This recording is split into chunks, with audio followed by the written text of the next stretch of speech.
বলার আগে শুধু এটুকু বলতে চাই যে রুহুল কবির রিজভী সাহেব বিএনপির প্রতিষ্ঠা, তার অর্জন ইত্যাদি নিয়ে বলেছেন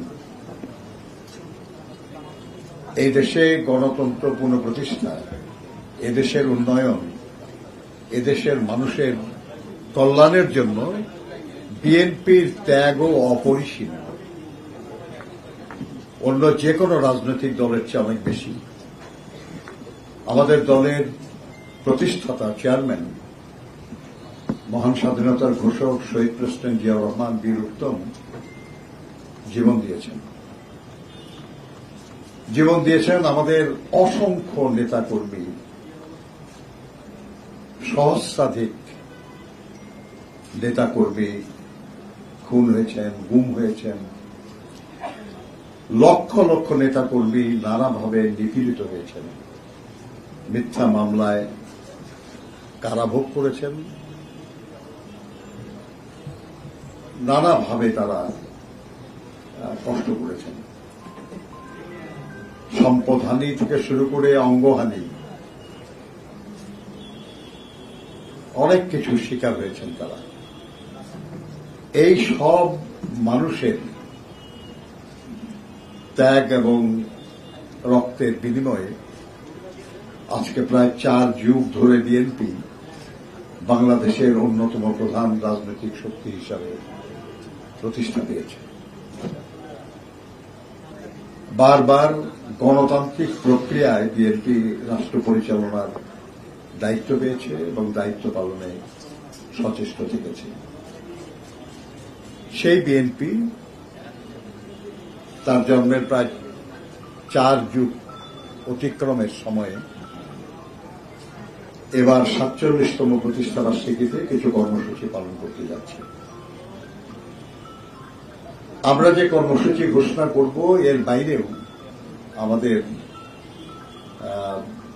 বিভিন্ন শাখা, বিভিন্ন পর্যায়ে নিজ উদ্যোগেও তারা যার উপযুক্ত মনে করবেন, করতে পারবেন। তবে যে কর্মসূচি আমরা ঘোষণা করছি সেটা অবশ্যই তারা পালন করবেন। আমি আলোচনা এই মুহূর্তে আর দীর্ঘ করতে চাই না। আমি বলবো যে আগামী 31শে আগস্ট, অর্থাৎ আমাদের প্রতিষ্ঠা বার্ষিকী হল 1 সেপ্টেম্বর, তার আগের দিন রবিবার বেলা 2টায় রাজধানীর ইঞ্জিনিয়ার্স ইনস্টিটিউট মিলনায়তনে বিএনপির প্রতিষ্ঠা বার্ষিকী এবং এই প্রতিষ্ঠার উদ্দেশ্য, তাৎপর্য শীর্ষক একটা আলোচনা সভা অনুষ্ঠিত হবে। দলের জ্যেষ্ঠ নেতৃবৃন্দ এবং বরেণ্য ব্যক্তিগণ এখানে অংশগ্রহণ করবেন।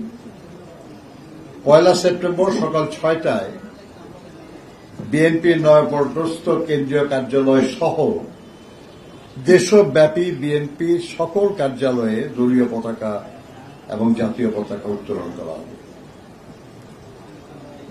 1 সেপ্টেম্বর সকাল 11টায় বিএনপির প্রতিষ্ঠাতা এবং মহান স্বাধীনতার ঘোষক শহীদ রাষ্ট্রপতি জিয়াউর রহমান বীর উত্তমের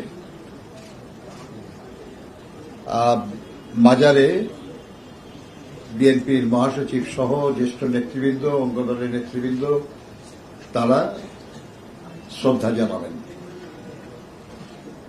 সর্বস্তরের নেতাকর্মীরা সেখানে শ্রদ্ধা জানাবেন, পুষ্পস্তবক অর্পণ করবেন, ফতেহা পাঠ করবেন। 2রা সেপ্টেম্বর দলের প্রতিষ্ঠা বার্ষিকী উপলক্ষে আমাদের কেন্দ্রীয় কার্যালয়ের সামনে থেকে একটা বর্ণাঢ্য র্যালি বের করা হবে এবং একই দিন অর্থাৎ 2রা সেপ্টেম্বর 1 সেপ্টেম্বরই মহানগর এবং জেলা আমরা করতেছি। 1 সেপ্টেম্বর হলো বলে দেন।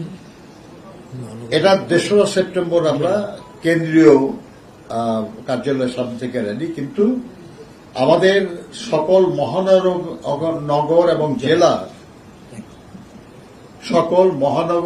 জেলার তারা 1 সেপ্টেম্বরেই তারা বর্ণাঢ্য আলোচনা সভা এবং বর্ণাঢ্য র্যালি করবেন। পয়লা সেপ্টেম্বর দেশের সকল মহানগর এবং জেলায় আলোচনা সভা এবং বর্ণাঢ্য র্যালি বের করা হবে।